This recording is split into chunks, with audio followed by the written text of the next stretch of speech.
रक्षाबंधनला यावर्षी बाहेरची मिठाई विसराल, फक्त ओलं नारळ आणि दूध वापरून अशी बर्फी बनवा की जी पहिल्या घासात सगळे विचारतील, ही घरी बनवली आहे का?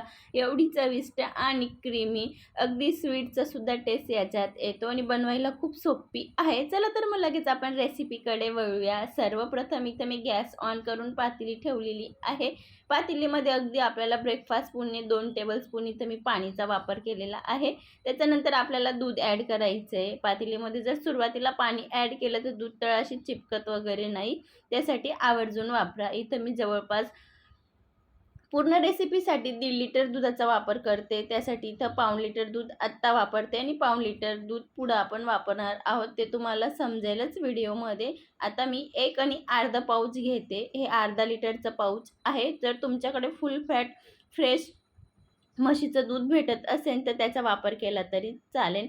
आता दुधाला छान उकळी येते तोपर्यंत इथं एका वाटीमध्ये मी अर्धा चमचा सायट्रिक ॲसिड म्हणजे निंबू पावडरनी 2 चमचा पाणी आपल्याला मिक्स करून घ्यायचे. दूध वरती आलं की गॅसची फ्लेम बंद करून आपल्याला थोडं थोडं 2 भागात डिवाईड करून टाकायचं आहे. बघू शकता त्या पद्धतीने टाकलं की लगेच मिक्स करून घ्यायचे, म्हणजे आपलं दुधापासून पनीर बनून तयार झालेलं आहे. या पद्धतीने केलं की आपल्याला फारसा टाईम दूध आटवायची गरज वगैरे पडत नाही. आपलं घरीच इन्स्टंट पनीर पण बनून जातं आणि दुधाला छान क्रीमी आणि एकसारखं टेक्स्चर येतं. त्यासाठी आवर्जून करा. जास्त 1-1.5 तास गॅस वापरण्यापेक्षा ही प्रोसिजर करायला अगदी 5 ते 6 मिनिटं लागतात. 5-6 मिनिटामध्ये आपलं दुधापासून पनीर बनून तयार होतं. आता मी छान एका चाळणीमध्ये काढून घेतलेलं आहे. आता आपल्याला गार पाण्याने धुवून घ्यायचे. याच्यात आपण सायट्रिक ॲसिडचा वापर केलेला आहे म्हणून याचा थोडा खट्टा फ्लेवर असतो, तो आपल्याला काढून घ्यायचा आहे. छान पद्धतीने तर मी धुवून घेतलेलं आहे. आता आपल्याला व्यवस्थित पिळून याच्यातलं जे एक्स्ट्राचं पाणी आहे ते आपल्याला काढून घ्यायचं आहे आणि 10 ते 15 मिनिटासाठी पाणी नितवत ठेवून द्यायचं आहे साईडला. तोपर्यंत आपण पुढची प्रोसिजर करून घेऊया. हे साईडला ठेवून दिलेलं आहे. वरून मी थोडं जड वस्तू ठेवली होती जेणेकरून याच्यातलं एक्स्ट्रा पाणी लवकर खाली गळेल. आता आपल्याला गॅस ऑन करून एक जाडबुडाची कढई ठेवायची. मी तर नॉनस्टिक कढईचा वापर करते. नॉनस्टिक कढईला जास्त चिपकत नाही, त्यासाठी मी नॉनस्टिक कढईचा वापर करते. तुमच्याकडे असेल तुम्ही कोणती कढईचा वापर करू शकता. फक्त आपल्याला जाडबुडाची कढई पाहिजे. आपण सुरुवातीला पाऊण लिटर दूधचा वापर केलेला आहे, म्हणजे पाऊण लिटर दूध आपलं शिल्लक आहे. तर आता पाऊण लिटर दुधाचा आपल्याला वापर करायचा आहे. इथं मी 1 पाऊच ॲड केलेलं आहे. आता राहिलेला अर्धा पाऊच पण आपल्याला ॲड करून घ्यायचं आहे. मी सुरुवातीला सांगितलेलं आहे की सुरुवातीपासून तर शेवटपर्यंत आपल्याला 1.5 लिटर दुधाचा वापर करायचा आहे. दाखवलेल्या साहित्यामध्ये जवळपास 750 ते 800 ग्रॅम आपली मिल्क नारळाची बर्फी बनून तयार होईल. दूध छान पद्धतीने आता गरम झालेलं आहे. आता आपल्याला सतत मिक्स करायचं आहे. मिक्स केल्याने हे दूध अगदी 12 ते 13 मिनिटामध्ये अगदी रबडी टाईप टेक्स्चर होतं. आपल्याला सतत दुधाला चालवत राहायचं आहे. याच्याने काय होणार की आपलं दूध खूप लवकर आटेल, जास्त टाईम वगैरे लागणार नाही. बघू शकता दूध आपली आटायला सुरुवात झालेली आहे. आता आपण दुसऱ्या साईडला एक नारळ घ्यायचं आहे. आपल्याकडे पूर्वीपासून नारळी पौर्णिमेला नारळाचे भरपूर पदार्थ बनवले जातात. तर एकदा या पद्धतीने तुम्ही पण नक्की बनवून बघा ही नारळ आणि दुधाची बर्फी. इथं मी एक नारळ घेतलेलं आहे. नारळामधलं पाणी काढून घ्यायचे आणि आता आपल्याला नारळ फोडून घ्यायचं आहे. याच्यामधलं जे वरचा भाग आहे तो पूर्ण काढून आपल्याला नारळ सेपरेट करून घ्यायचे. बघू शकतात मी नारळाचा पूर्ण भाग काढून घेतलेला आहे आणि आपल्याला 1.5 लिटर दुधासाठी 1 नारळाचा वापर करायचा आहे. मी नारळाला काढून स्वच्छ धुवून घेतलेलं आहे. आता आपण किसून घेणार आहोत. मी सर्व नारळ इथं किसून घेतलेलं आहे. हवं तर तुम्ही बारीक तुकड्यांमध्ये देखील मिक्सरला फिरवून घेऊ शकतात. शक्य तेवढं आपल्याला बारीकच किसायचं आहे आणि मिक्सरला फिरवत असाल तर आपल्याला अगदी बारीकच फिरवायचं आहे. मिक्सरला अगदी बारीक फाईन पेस्ट केली तरी चालेल. आपलं दुसरीकडे दूध पण छान पद्धतीने बऱ्यापैकी आटून तयार झालेलं आहे.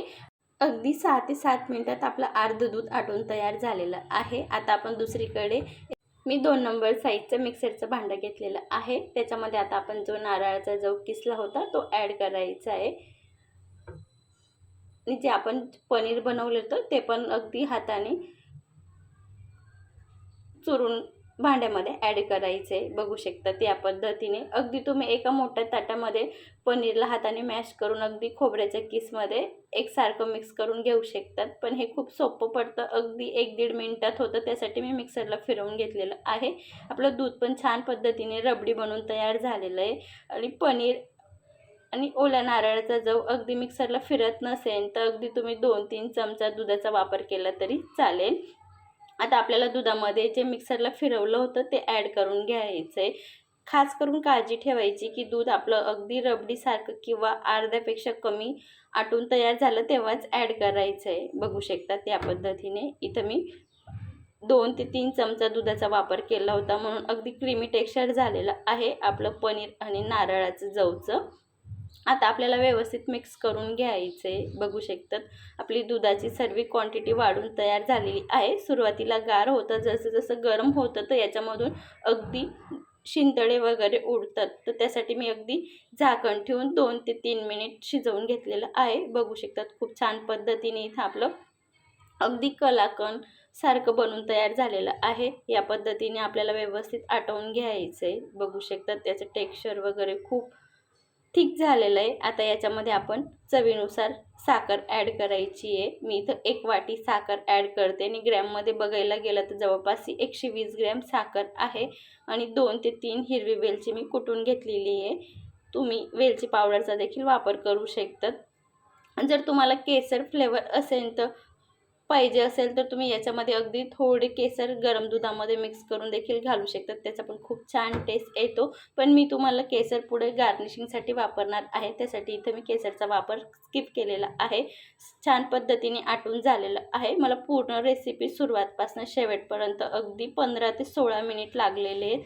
छान पद्धतीने आटून झालेलं आहे. आता आपल्याला गॅसची फ्लेम बंद करून अगदी एका बॉक्समध्ये मी बटर पेपर लावून घेतलेला आहे. 2 भागामध्ये डिवाईड करून घेतलेलं आहे. बघू शकतात मी इथं अर्धा पोर्शन व्हाईट ठेवणार आहे आणि अर्धा पोर्शनमध्ये येलो केसर फूड कलर वापरणार आहे. आणि बटर पेपरला मी तूप लावलेलं आहे खास करून. जर तुमच्याकडे चौकोनी बॉक्स नसेल किंवा ट्रे किंवा प्लेटमध्ये देखील तुम्ही सेट करू शकतात. बटर पेपर खाली लावल्याने अगदी सोपं जातं. मी इथं जवळपास 2.5 ते 3 तास सेट करण्यासाठी ठेवणार आहे.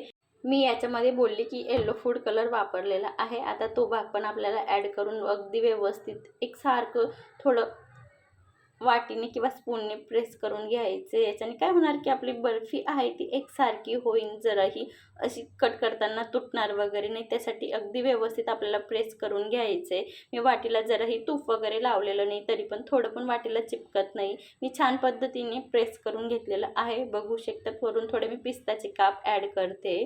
पिस्ताचे काप पण स्पूनने वरून थोडे प्रेस करून घेतलेले आहेत, म्हणजे ते आतपर्यंत छान लागतील. आता मी जवळपास 2.5 ते 3 तास सेट करण्यासाठी ठेवणार आहे.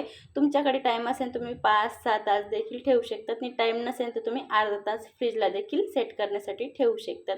अर्धा तासमध्ये पण खूप छान सेट होते. मी जवळपास 3 तासानंतर दाखवते. आता आपल्याला बटर पेपरने लावलेला आहे म्हणून डब्बा मी हलका उलटा केला तर इझी निघालं. कट पाडून घेतलेले आहेत. बघू शकता तिथं आपली नारळ आणि दुधाची बर्फी बनवून तयार झालेली आहे. अगदी स्वीटचा पण टेस्ट आहे, बर्फीचा पण टेस्ट आहे याच्यामध्ये. या नारळी पौर्णिमेला एकदा नक्की बनवा. तुमचा अनुभव माझ्यासोबत नक्की शेअर करा. अशाच छानशा रेसिपीसोबत भेटूया. तोपर्यंत मस्त खा, स्वस्त राहा. सर्वात महत्त्वाचं काळजी घ्या. पुन्हा भेटूया. तोपर्यंत धन्यवाद.